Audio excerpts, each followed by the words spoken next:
Joining me now, Congressman Al Green, Democrat of Texas.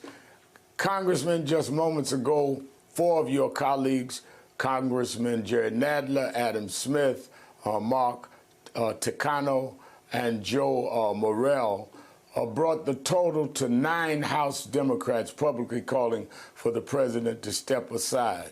In the other chamber, Virginia Senator Mark Warner is reportedly drafting other Senate Democrats to compel the president to leave the race.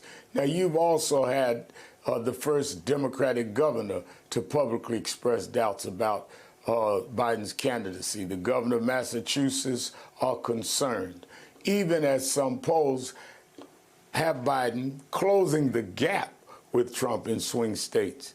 About this level of Democratic disunity so close to Election Day, does it concern you? Though it's a relatively small number to me, 9 Democrats in the House out of 213 Democrats in the House, not even 5%. But other members of the House, like Congresswoman Susan Wild, the top Democrat in the House Ethics Committee and a frontline Democrat, expressed concerns about campaigning with Biden and having him at the top of the ticket when discussing her own reelection prospects. What are your thoughts? Well, thank you for having me, Reverend. Of course, I'm concerned. I'm always concerned about this time when we have elections, but I'm not so concerned that I have concluded that I will not support President Biden. I'm supporting him, and I do believe he is the best person for the job. I'm not just saying I support him, and if there's another person out there, let's look for that person. I'm not in that camp. Here's why I support him, Reverend. I had the opportunity to come to vote when I was ill, right after my surgery. And after I cast that vote, that was a deciding vote as it related to Mr. Mayorkas being impeached. The president called me. I won't go into the entirety of the discussion, but we did have a very good conversation. We talked about more than the impeachment. The president was exceedingly lucid. He was able to grasp an issue that I consider quite important for this upcoming election. But aside from that, I've been to the White House. The president has invited me on many occasions to events, and I've always been there when he's spoken. I've been right there to shake his hand as he's on his way out and have a couple of words with him.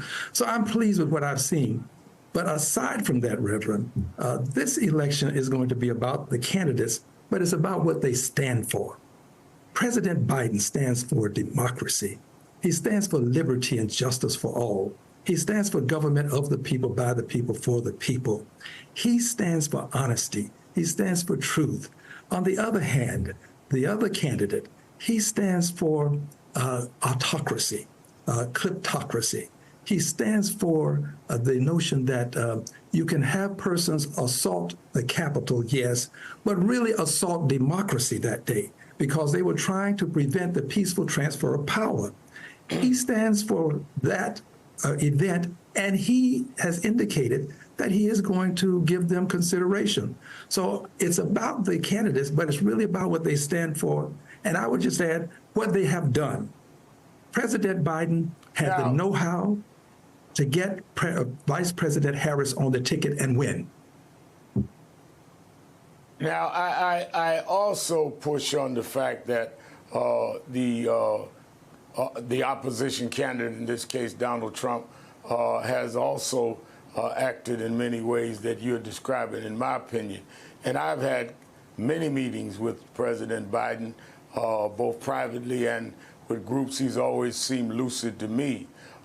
And I'm concerned, though, about the precedent that are we saying that if a candidate has a bad debate, that we ought to replace the candidate? That's a precedent that I think can come back to haunt both parties. But House Minority Leader Hakeem Jeffries met by video earlier this afternoon with ranking Democrats to discuss, among other things, the state of President Biden's candidacy ahead of Congress returning from recess. I wonder if you got briefed on what was said at that meeting, or what was the general tone? Well, the briefing will take place for me shortly. I have not received the briefing. But I can say this. I believe that the percentage of people is small compared to the number of people that are in the House and the Senate. When the number in the House, 435, 100 in the Senate, so you're talking about 535 people, and you have now maybe 20. That's not a large number.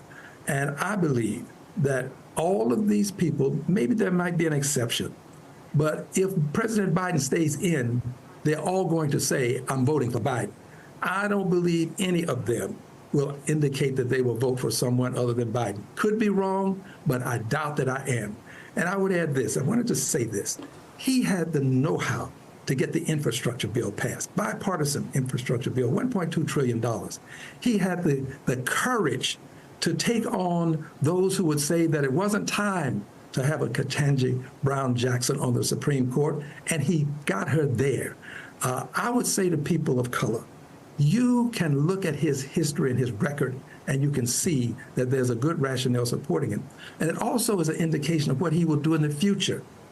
We know what President Trump did in the past, and he's likely to do more of that in the future, especially given that the Supreme Court now has given him certain immunities. I absolutely support President Biden. I don't want to see us go into a 1968 circumstance in a convention where you have the war in question going back to Chicago. Actually, it truly is a case of deja vu. Going back to Chicago, if you recall, Humphrey got the nomination, but Nixon won the presidency. That is unacceptable, to go through that kind of turmoil. We need not do that. We can stand firmly with the president and the vice president. I support them both. And I believe we can win.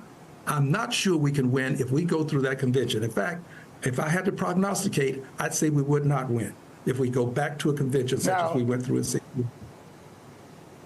Don't you run the risk, those that are these 9 dissenters, don't we run the risk of alienating the hundreds of more Congress people that are staying with the president like you and the millions of voters that voted for him and Vice President Harris in the primaries? The president today was engaging his Democratic base in Pennsylvania. This morning he spoke at a Black Church of God in Christ in Philadelphia, followed by an event at a Union Hall in Harrisburg just moments ago. The debate was nearly 2 weeks ago, so we don't have an abundance of post-debate polling, but I wonder what your overall impression has been talking to black voters, or whether their view of the president has been impacted by the debate or the drama that has followed the debate. Thank you for that question, Reverend. On yesterday, I was with a very dear friend, Dr. Michael Eric Dyson, and we were before a large audience of people. We had Dr. Simmons there as well. And I spoke to that audience, and that audience was to the person. They were African Americans, but to the persons, they were supportive of President Biden. On the way out and on the way in, people told me that they were supportive of President Biden. But also, I tend to associate myself with the wait staff. It means something to me to say something to them. And in talking to them, I had one of them, a Latina, who said to me, I'm supporting Biden. Just without asking any questions. So my point is, I'm not sure that my colleagues are with the country. I think that we need to move forward with Biden. Now, I've been getting that here in New Orleans at the Essence Festival. It's been almost everyone I talked with saying Biden should stay in, and cheered the vice president when she said we must unite around him. But we have some breaking news from just moments ago. The Congressional Black Caucus is largely behind Biden. This according to 2 sources who told NBC that at least 2 members of the CBC were on the call this afternoon, Representative Maxine Waters and Representative Barbara Lee, and both members defended Biden forcefully, as Representative Waters did here in Essence, as they publicly done this since the debate. What is your reaction? We're out of time, but I wanted your brief reaction to that. Well, I'll be very terse. I have spoken to Congresswoman Waters. She is the ranking member on the committee on which I serve. I'm on that committee because she put me on the committee, to be quite candid with you. And she is adamantly supportive of President Biden. A lot of people take their lead from her, and she will have great influence. But I think that in the final analysis, Reverend, we've got to look at what they will do to this country. Democracy versus autocracy. This is the question. I think democracy will. Yeah, well, I think your Congresswoman Walters got quite a cheer here when she says, I'm older than Joe Biden, and I'm functioning very well.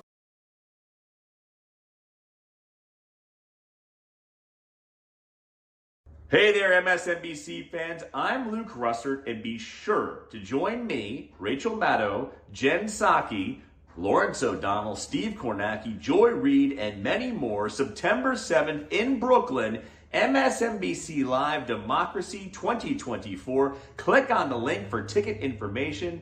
We will see you there.